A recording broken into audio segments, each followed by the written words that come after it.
donde los tipos de interés están en cero y hay tanto capital ocioso que busca un destino de inversión, uno de los pocos segmentos de crecimiento lo encontramos en los países emergentes, en Latinoamérica y Asia. Entonces hay apetito de recanalizar parte de ese capital ocioso en los países desarrollados hacia destinos como el dominicano. Entonces es ambiguo, excusen, pero no sabemos, hay que examinar, y quizás difiero a Leonardo y a Peter, que siguen la economía dominicana mucho más de cerca que yo, si se está detectando algún tipo a nivel de composición del flujo de capital e inversiones extranjeras directas, si se detecta algún tipo de cambio de composición. Finalmente, en cuanto a la política fiscal y monetaria, ¿qué tipo de impacto podría tener una desaceleración de la economía mundial sobre la postura fiscal y monetaria en República Dominicana? Mucho hemos hablado de la postura fiscal y no voy a abundar más en el tema. Desde el punto de vista de la postura monetaria, pues evidentemente aquí hay que casar a la dinámica de la política monetaria al entorno electoral de República Dominicana. Es decir, los analistas políticos dominicanos y a nivel personal, todos yo creo que estaríamos de acuerdo que uno de los grandes logros de este gobierno ha sido de preservar la estabilidad financiera, y la lógica y el sentido de la autopreservación en el ámbito político me lleva a pensar que no veremos un cambio de postura por parte de la política monetaria en ese sentido. ¿Qué significa eso? Eso significa que antes de permitir que se comprometa la estabilidad financiera y el dólar se fortalezca versus el peso, primero se va a sacrificar parte del crecimiento del sector privado.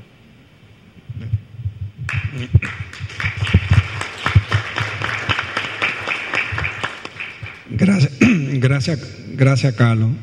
No sé si Peter o Leonardo querían agregar algo.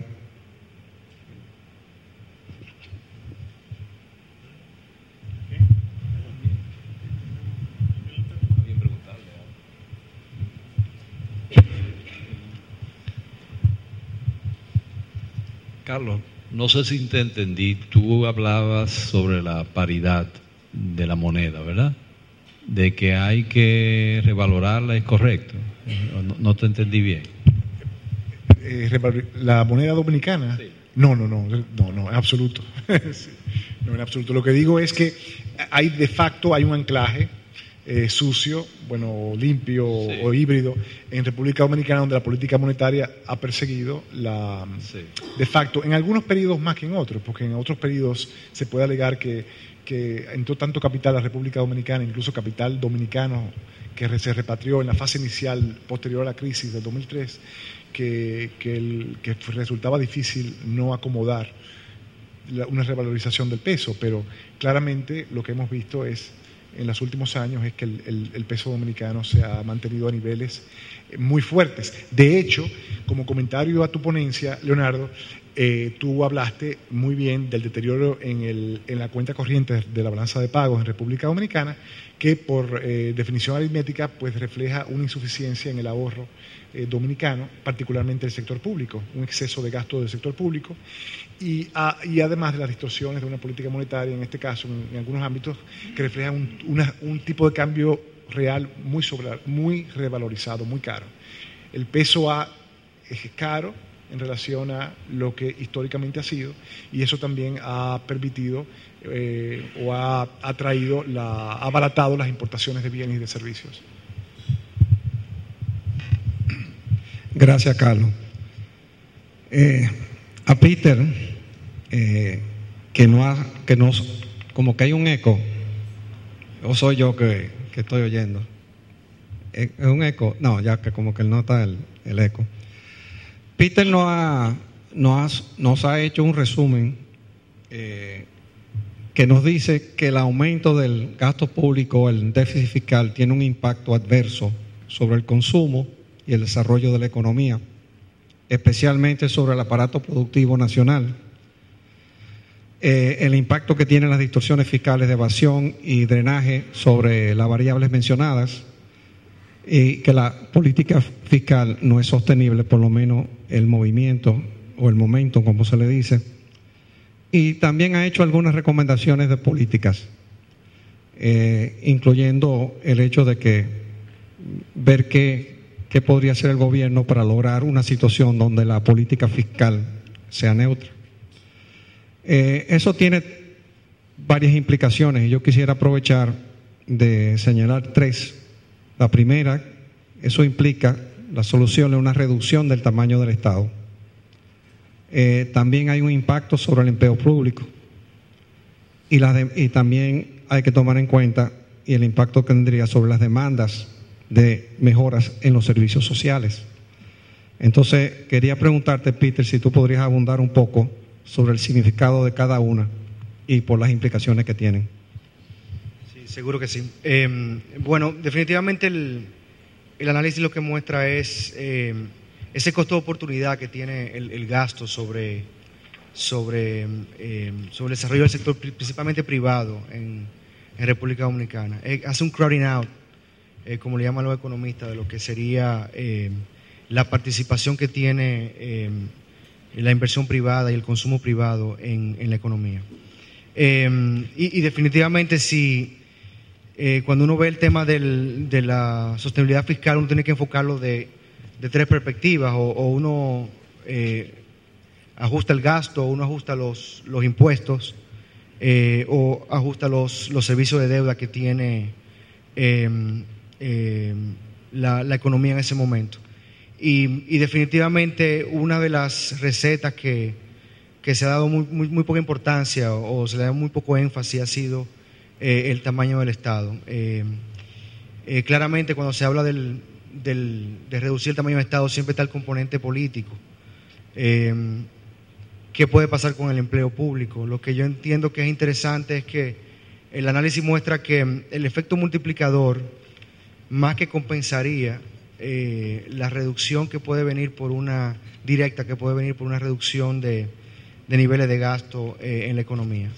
En otras palabras, el crowding in que habría de reducir estas distorsiones y cómo la economía, el sector productivo tomaría un rol diferente, podría absorber cualquier peligro de tema de desempleo que puede generar esa redefinición del rol del Estado. Claramente, esto no es una cosa que se hace de la noche a la mañana. Otros países enfocados en redefinir la participación del Estado, en redefinir las instituciones, en adecuar el tamaño del Estado a las economías y a los requisitos de la economía, con un rol regulador principalmente, pues claramente lo han hecho en un plan de largo plazo, y eso es algo que se puede aprender de la experiencia de otros países. Con relación al tema del tamaño también y la inversión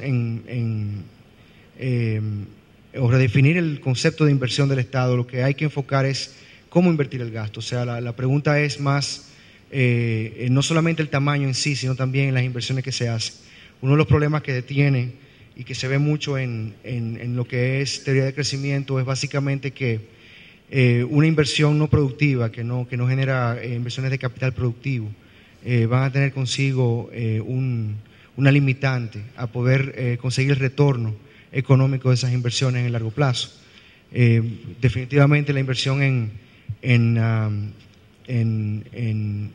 lugares donde el aparato productivo puede beneficiarse son definitivamente la receta para una agenda de crecimiento en República Dominicana. Bien, gracias, Peter. A Leonardo, que nos ha hablado un poco de las causas del paquetico fiscal, la incidencia de la expansión del gasto público sobre la cuenta corriente de la balanza de pago, y también nos ha hablado de tres soluciones. Yo quería aprovechar, con respecto a las soluciones, preguntarle a Leonardo cuáles considera a su juicio que serían las más prácticas de implantar y cuáles serían las ventajas o desventajas de estas. Quiero también solamente agregar de que hace tiempo que no oía hablar de la banca de desarrollo. Bueno, justamente en mi ponencia original yo les iba a hablar de 5 soluciones que se habían estado planteando y que están sobre el tapete. Pero al final, por la brevedad del tiempo, yo les señalé 3 que son las que yo comparto, que son las que realmente pueden resolver el problema de manera satisfactoria a corto y largo plazo, que es lo que hemos estado diciendo acerca del Estado. No es necesariamente que se reduzca el Estado, es que se maneje en una forma más racional y que se maneje al servicio del país, para el desarrollo del país. Hay coyunturas en las cuales se necesita un Estado fuerte y se necesitan muchas inversiones del Estado, cuando la clase empresarial no está realmente desarrollada. Esto sucedió, para los que no lo recuerdan, creo que aquí hay 2 o 3 que quizás lo recuerden, en la época de Trujillo, aunque sea impopular decirlo. Trujillo fue el motor de la economía dominicana, pasó a suplantar la falta de una clase empresarial y desarrolló el país, industrializó el país, industrializó la agricultura, modernizó la agricultura, pero esa fase ya pasó, está obsoleta. Ya tenemos una clase empresarial dominicana y extranjera y el Estado no debe pretender ser un Estado como el que tenemos actualmente. La expansión del gasto público no es por inversiones, es por clientelismo político. Y tenemos que superar esa fase para que el Estado realmente venga en el apoyo de los empresarios y el sector empresarial para que crezca y fomente la producción. Y en esta coyuntura especial, la promoción de exportaciones y la promoción de sustitución de insumos, aunque el propio Estados Unidos parece tener problemas en ese sentido. Aquí se ha hablado mucho de eso, pero teníamos un importante sector azucarero. Ese sector hay que rehabilitarlo, ese sector tiene que reactivarse y ese sector puede perfectamente contribuir, como lo ha hecho en Brasil y en otros países, a sustituir insumos importados, sobre todo derivados de petróleo. Entonces por ahí es que están, pero hay otras soluciones de las cuales se están hablando, de reajustar la tasa de cambio, que ciertamente está subvalorada. Lamentablemente, los reajustes en la tasa de cambio son peligrosos.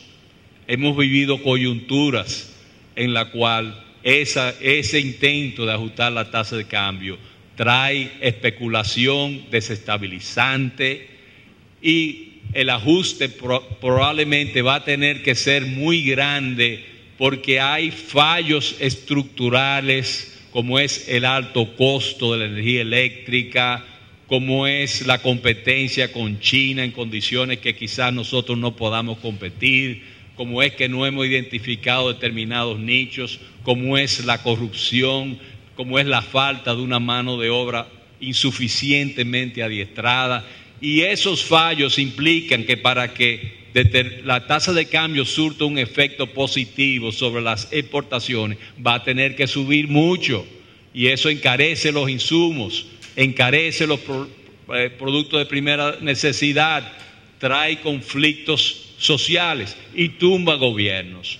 Porque el que recordará en el año 2003 y 2004, quizás lo que hizo que Hipólito Mejía perdiera las elecciones, más que ningún otro elemento, fue el disparo de la prima y las consecuencias que tuvo sobre los precios de los productos de primera necesidad. Y Leonel Fernández, con mucha habilidad, ha evitado ese problema, estabilizando la tasa de cambio. Ahora, a un costo demasiado alto, porque ha buscado un mecanismo que no ha tenido repercusiones sobre los sectores productivos, ha descuidado los sectores productivos. Básicamente esos son mis...